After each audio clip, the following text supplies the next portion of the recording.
May mga overripe kaming saging kaya ito. Gawin nating merienda. Sayang naman kasi kung itatapon natin. Ang mahal pa naman ng lakatan ngayon. Lakatan po ito. Na overripe na kaya gawin na lang nating merienda. Ayan. Imas lang nating mabuti.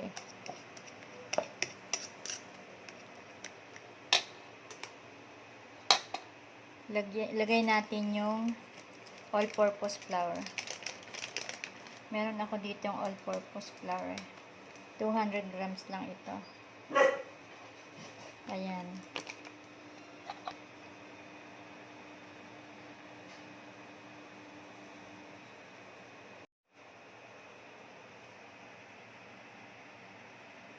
Ayan. Salain natin yung ating all-purpose flour.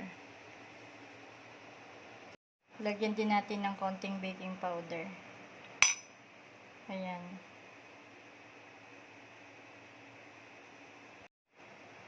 Lagyan din natin ng isang itlog. Ayan.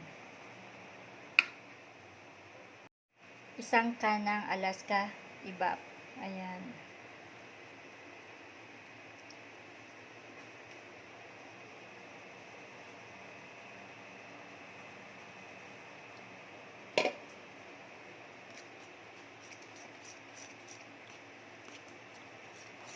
Lagyan din natin ng Milo.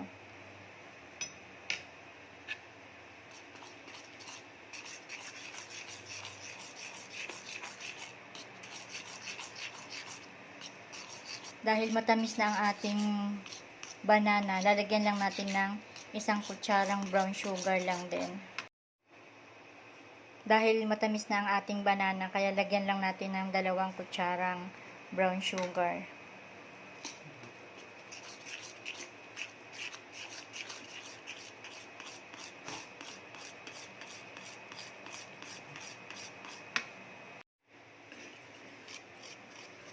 Kesa masayang ang ating mga saging dyan, ayan.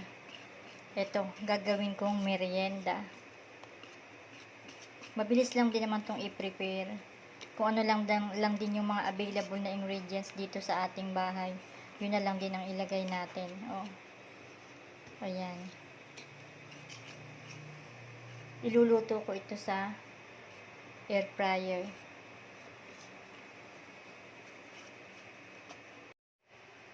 Ayan, salang na natin sa air fryer. At eto na nga, nakaluto na tayo ng merienda. Madali ang luto lang ito. Ayan, luto na agad.